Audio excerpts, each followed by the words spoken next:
Los páramos no han sido tan estudiados como otras zonas ecosistémicas, al menos en Costa Rica. Y bueno, en el contexto mundial del cambio climático, un grupo de investigadoras e investigadores de diferentes unidades académicas estatales se unen para investigar qué es lo que pasa, cuál es el impacto del cambio climático en la zona de los páramos en Costa Rica. Y bueno, para eso tenemos justamente a dos personas involucradas en esta investigación. Tenemos a Paola Solera, investigadora del TEC, del Instituto Tecnológico de Costa Rica. Gracias por acompañarnos, Paola. Gracias por invitarme. Y también a Emanuel Brenes, quien es investigador de la Universidad Estatal a Distancia. ¿Cómo estás? Muy bien, usted. Muchas gracias por la invitación.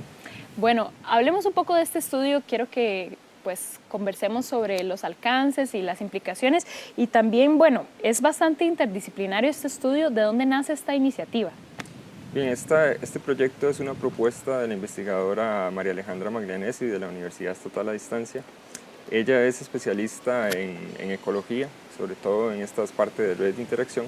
Entonces a ella se le ocurrió hacer esta propuesta para financiarla con fondos del sistema de CONARE.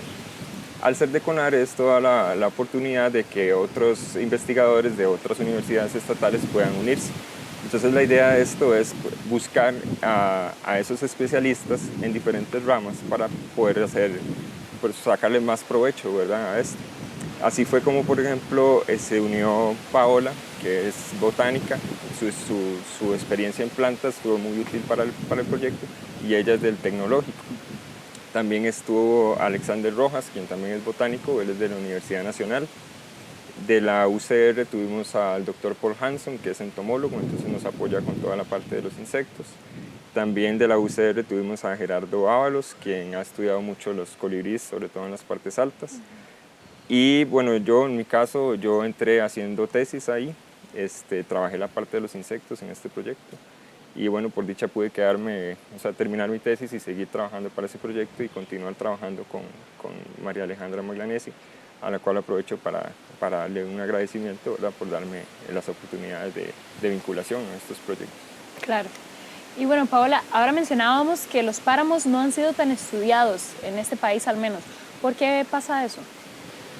Bueno, el páramo es un área bastante complicada para trabajar por la temperatura. Sin embargo, tampoco es muy diverso si se compara con otros sistemas, como por ejemplo los bosques húmedos de bajura, ¿verdad? Entonces eso es otro factor que ha influido. Y la accesibilidad. Tal vez se nos hace fácil hablar del Cerro de la Muerte porque queda de camino, pero los páramos también los tenemos en la cordillera de Talamanca y es mucho más difícil viajar para allá para hacer los estudios. Sin embargo, no dejan de ser ecosistemas muy interesantes por su fragilidad y también por el endemismo que presentan. Las especies endémicas son aquellas que se encuentran distribuidas en un área geográfica limitada y no las vamos a encontrar en otra parte. Por eso es que se vuelve de tantísimo interés, sobre todo si lo vemos en términos de los cambios que podría generar el cambio climático.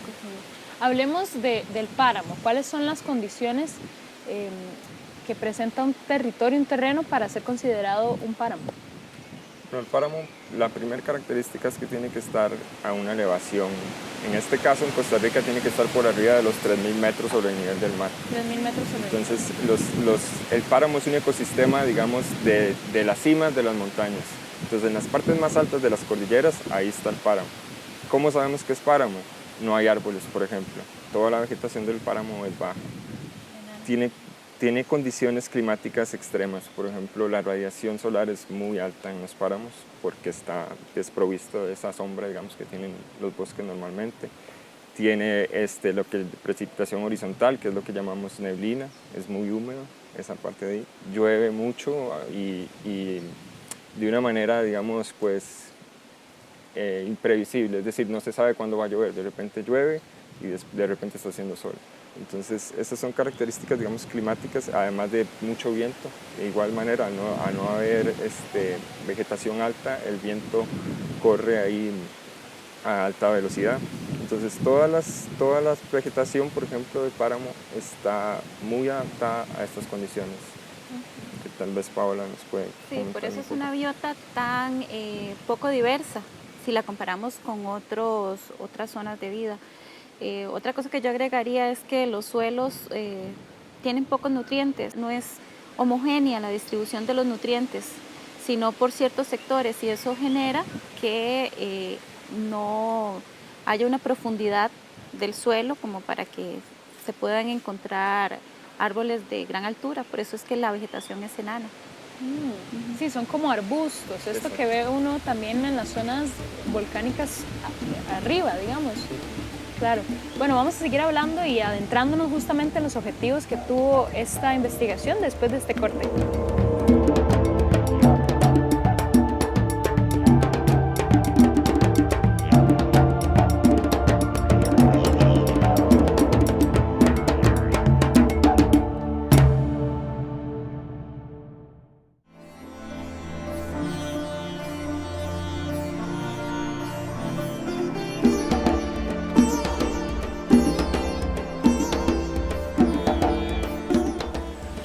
Y volvemos con más de Era Verde desde el Parque Itarera en Moravia. Acá no estamos en un páramo, pero sí estamos con un montón de viento acá en estas montañitas moravianas. Y bueno, le iba a preguntar, Paola, ¿cuáles son propiamente los objetivos de esta investigación? Bueno, la finalidad del estudio era poder colectar información que fuese relevante para observar, para analizar la interacción de los polinizadores y las plantas en el páramo y ver la fragilidad que podrían presentar. Dentro de los objetivos específicos del estudio estuvo, determinar cuáles eran las especies que interactuaban entre sí, ver el grado de fragilidad, su dinámica, y el TEC. Bueno, nosotros tuvimos un objetivo especial que fue poder analizar dentro de las especies que potencialmente podían subir a nivel del páramo, cuál sería el efecto, si realmente serían o no visitadas, y verlo como un recurso nuevo que podría llegar a subir, ¿verdad? Aunque los datos no fueron relevantes en ese sentido, pero sí por lo menos pudimos evaluar un poco cuáles especies tendrían esa capacidad. Usted acaba de mencionar algo muy interesante, especies que subirían al nivel del páramo. Ajá. Esto es algo que se produce justamente por el cambio climático, ¿no es así? Es una teoría, ¿verdad? O sea, hay que comprobarlo.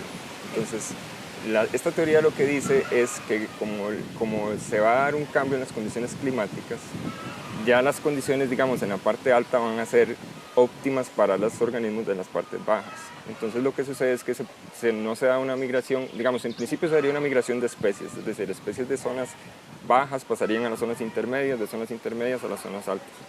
Pero al irse estas especies, en realidad lo que podría suceder es que suba el ecosistema completo. Entonces, por ejemplo, debajo del páramo tenemos lo que es el bosque de altura. Entonces, si las condiciones en el páramo son óptimas para el bosque de altura subiría a donde está el páramo y el páramo ya no tendría a dónde subir. Entonces, por eso es que se dice que el páramo es un ecosistema en peligro de extinción, porque podría ser desplazado completamente en el caso de Costa Rica, por el bosque de altura. Por ejemplo, hay páramos también en Sudamérica, pero en Sudamérica hay partes más altas. Por encima del páramo está lo que se conoce como subalpino y por encima del alpino estaría el alpino. Entonces, en estos casos el páramo podría no desaparecer, sino cambiar de altura. Pero en el caso de Costa Rica es lo más alto que tenemos. Entonces, si esto llegara a pasar, el páramo desaparecería junto con sus condiciones únicas y sus especies únicas. Claro, Ese claro. sería. Y bueno, volviendo a la investigación propiamente, ¿en qué lugares la desarrollaron y de qué modo? Sí, bueno, trabajamos en el macizo del Cerro de la Muerte, ¿verdad? El páramo del macizo del Cerro de la Muerte, específicamente en la reserva de Las Vueltas, en el Cerro Bellavista y en el Cerro Saquira y Asunción. Esos fueron los páramos en donde trabajamos.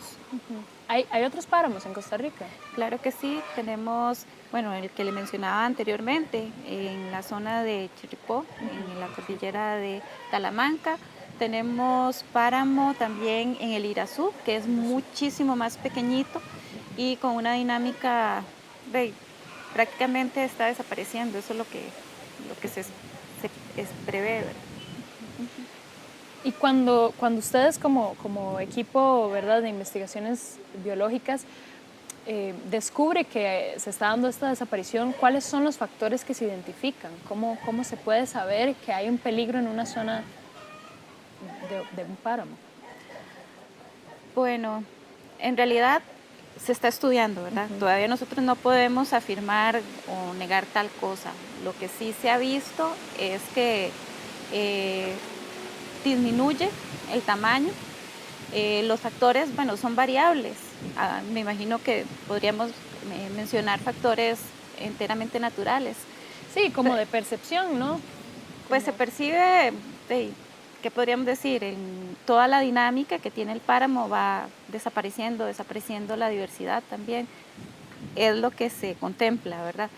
Claro. En este caso, digamos, nosotros actuamos bajo sospechas, digamos. Es decir, se han hecho estudios en otros lugares, por ejemplo en Norteamérica, las poblaciones de abejas que están muy monitoreadas, porque estas abejas, las abejas estudian muchos, no por su desarrollo, digamos, en el ecosistema natural, sino por el impacto que tienen los cultivos, ¿verdad? Entonces, como hay mucho dinero en eso, ¿verdad?, hay mucho estudio. Entonces, en la zona de Norteamérica, por ejemplo, se sabe que las abejas están disminuyendo su población, entonces, a causa del cambio climático. Entonces, se sabe que los polinizadores están disminuyendo sus poblaciones.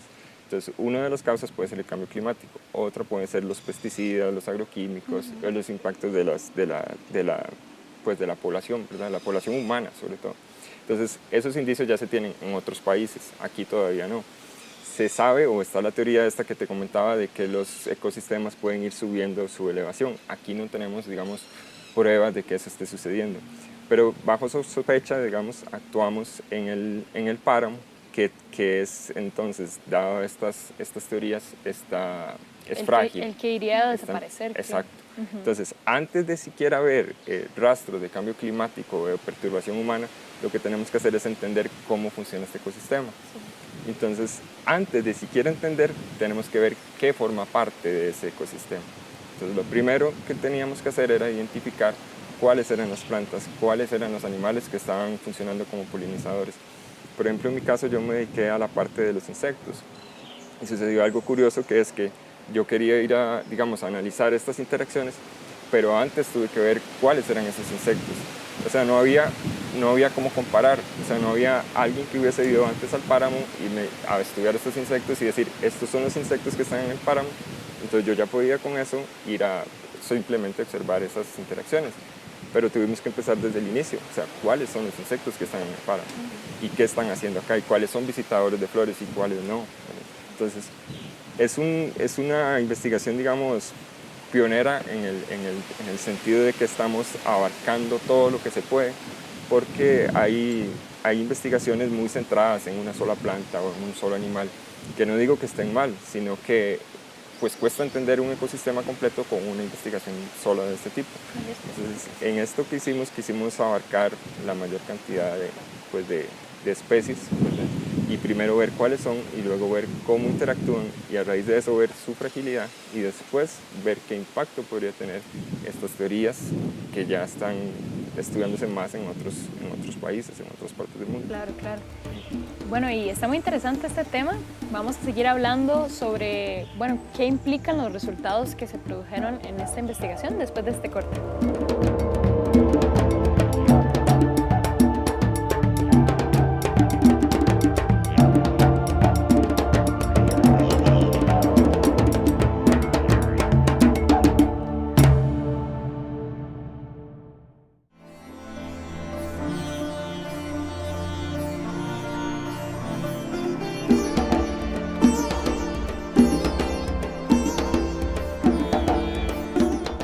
Y volvemos con más de Era Verde. Estamos aquí hablando de esta investigación importante interdisciplinaria que nos permite entender un poco cómo son las interacciones entre las especies que habitan el páramo en Costa Rica.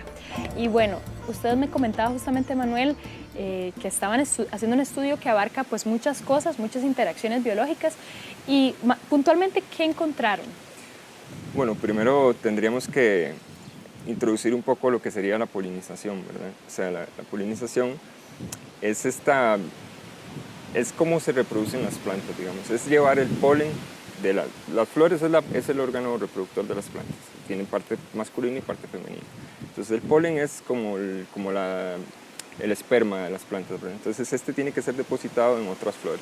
Entonces hay diferentes mecanismos de llevar ese polen de una flor a otra. Y una de ellas son los animales. Entonces estos animales que cumplen esta función son conocidos como polinizadores. Entonces nosotros teníamos que identificar cuáles eran estos polinizadores potenciales, o sea, aquellos que visitan las flores. Para esto realizamos muchas observaciones de los colibríes y de los insectos. Entonces, estos polinizadores se pueden dividir en dos tipos de polinizadores. Los especialistas, que son los que visitan pocos recursos florales, o sea, se dedican solo a muy pocas plantas. Y los generalistas, que visitan gran cantidad de plantas. Eso les da igual cuál es la especie, ellos lo que quieren es aprovechar estos recursos. Bien, esta relación que hay entre los polinizadores y las plantas es una relación que se conoce de tipo mutualista, es decir, que ambos se benefician. Entonces, los polinizadores obtienen recursos de las flores y las flores a su vez obtienen la posibilidad de reproducirse a través de estos polinizadores. Entonces, resulta que este proceso es evolutivo, ¿verdad? O sea, son años para que ellos tengan esa relación, ¿verdad? En la que ambos se benefician. Y es muy importante que esta relación se dé simultáneamente. Eso quiere decir que los ciclos de vida de los animales concuerden con la floración de las plantas. Entonces, esta sincronización es muy importante. Y nosotros acabamos de encontrar en un estudio que se hizo de la doctora María Alejandra Maglianesi, que está por publicar, que en realidad hay una asincronía muy grande entre los polinizadores y los recursos florales. Entonces, en un promedio de 26 días salen antes los polinizadores que las flores. Entonces son 26 días que están los polinizadores buscando flores que no están porque no han salido, ¿verdad? Entonces, esto es un resultado muy interesante porque este resultado implica que ese mutualismo, o sea, ese favorecimiento, sea ya no un favorecimiento, sino los perjudica, ¿verdad? Entonces, esos 26 días que los polinizadores están ahí buscando los recursos florales, en realidad están perdiendo energía, y esa energía es muy importante para su reproducción. Entonces las próximas generaciones de polinizadores podrían verse afectadas, es decir, cada vez habría menos polinizadores al no tener suficientes recursos energéticos. Y exactamente lo mismo sucedería para las plantas. Al no tener suficientes visitas, tienen menos fecundación, menos frutos, menos semillas para las próximas generaciones. Entonces, esta asincronía que encontramos es preocupante en términos, digamos, de que el calentamiento global sea algo real, digamos, que vaya a impactar al páramo, porque ya sabemos que el páramo tiene sus condiciones extremas, sus organismos muy adaptados, endémicos y además desincronizados. Entonces, ese es el grado de vulnerabilidad, digamos, del que habla el proyecto. Además se encontró, por ejemplo, que estos polinizadores especialistas visitan también las flores digamos que las plantas que tienen floración en periodos cortos, y esto lo hace más perjudicial todavía, porque la floración es un periodo muy corto y el polinizador surgió 20 días antes. Ya perdió la energía en estos 20 días y además pronto ya va a pasar esa floración. Entonces esa es una asociación también interesante que encontramos. Ahora, habría que ver, porque la estamos viendo hasta ahorita, habría que ver si esto es normal en el páramo, ¿verdad? O si es ya un efecto del cambio climático. Por eso es importante continuar con estas investigaciones. Claro, y que existan estudios en general sobre la zona. Exactamente. Claro, como mencionabas. Y bueno, en Era Verde también nosotros y nosotras procuramos siempre pues contemplar las cuestiones ambientales también desde la parte social y nos preguntábamos, cerca de los páramos existen poblaciones humanas y qué impacto tienen sobre el ecosistema. El impacto que tiene la población humana Sobre el ecosistema, bueno,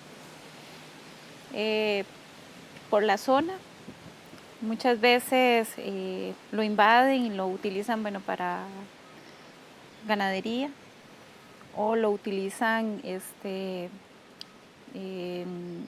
en algún tipo de sistema agrícola, ¿verdad? Vivienda no hay tanto. Sí hay, pero es en las orillas, porque como es una zona tan fría, en realidad tampoco es como tan apetecible vivir tan alto. Claro. Sin embargo, vieras que uno puede ver en el transcurso de la carretera, en el camino, cómo tiran basura. La gente tira basura, tanto basura, imagino que de los autos, como van a dejar basura, depositarla en los barrancos, como si fuese un basurero. Sí, como tiran basura a los ríos, ¿verdad? Y eso es bastante trágico. Ahora, los beneficios que puede tener la comunidad del páramo a lo que llamamos servicios ecosistémicos, desde conservación de agua, conservación de suelos, polinizadores, dispersores de semillas. En realidad es muy importante el páramo y todos los organismos que lo componen, ¿verdad? Porque, bueno, no solamente como comentaba el compañero, hay una dinámica del flujo de materia y energía, sino que también es un apoyo para las comunidades humanas circundantes. Y veremos a ver, o sea, porque quizás una de las posibles acciones a seguir sea seguir educando, ¿verdad? Que la gente se sensibilice de esos beneficios que tiene, esos servicios, sí, que le da el páramo. Ahora que lo mencionan, también me pregunto si se contempló el involucramiento de estas comunidades aledañas en la investigación, de algún modo. No en este caso. No, sin embargo, bueno, hay una cosa que yo, haciendo mi investigación, me di cuenta y me pareció muy interesante. Los páramos, el páramo es un ecosistema americano, o sea, solo se encuentra en América. Y viene desde Perú hasta Costa Rica. Costa Rica es el límite norte. Sin embargo, es el último lugar donde hay páramo. Exacto, es el límite norte de los páramos. Y es muy diferente hablar de los páramos de Costa Rica a hablar de los páramos de Sudamérica. En Sudamérica los páramos tienen mucho mayor extensión, ¿verdad? Que es toda la parte andina, y tienen mucha más población. Y el impacto de la población en los páramos suramericanos es grandísimo. Tienen mucha ganadería, tienen muchos cultivos, vive muchísima gente ahí. Pero en Costa Rica la situación del páramo es diferente. Son pequeñas porciones, solo en partes muy altas, muy frías, donde no vive gente y no hacen uso de ellos. Entonces, la anécdota interesante fue que ahí pasa por el macizo del Cerro de la Muerte, donde nosotros trabajamos, pasa la carretera interamericana. Eso debería ser tomado como una perturbación, es decir, estamos atravesando una carretera que están dividiendo los páramos, ¿verdad? Sin embargo, no deja de ser una perturbación, pero sin embargo, esto tuvo el efecto contrario. Al pasar la carretera interamericana por acá, alejó a la población del Cerro de la Muerte. Entonces, ¿para qué nos vamos a quedar aquí, que es tan frío, si podemos ir a San Isidro, Pérez Celedón, o podemos ir a San José? Claro. Entonces, esa carretera hizo que la gente no se asentara en esa parte de aquí. Entonces, sí vive gente, pero no, la gran mayoría no realiza, digamos, sus actividades económicas en esa zona, sino que prefiere hacerlo en otras zonas. Las zonas cercanas. En las zonas cercanas. Bueno, eso está muy interesante. Y finalmente, ya para cerrar el programa, les quería preguntar ¿qué concluyen de este estudio y qué recomiendan? ¿Qué se concluye? Bueno, en realidad los resultados no se podría decir que son enteramente concluyentes, porque se tomó 1 año y medio de datos, se aprendió algo sobre el funcionamiento del páramo. Es importante mencionar que también hay otros compañeros, otras investigaciones que se están realizando en este momento que también podrían aportar al respecto. Se pudo ver que los colibríes, principalmente, que están en el páramo, ellos buscan el recurso que esté disponible y lo encuentran a pesar de la asincronía en cuanto a los polinizadores específicos, ¿verdad? Existe una búsqueda del recurso. Además, se pudo observar que 2 de los colibríes que no eran de la zona del páramo subieron No se puede decir que estén ahí, se hicieron observaciones, pocas observaciones, y también se encontró la presencia de Apis mellifera, que no es propia de la zona. Entonces, a pesar de que no podemos decir que que están subiendo especies, porque no tenemos los datos suficientes, se encuentran tendencias o evidencias. Claro. Si se pudiera seguir estudiando más, ya podríamos concretar mejor los resultados.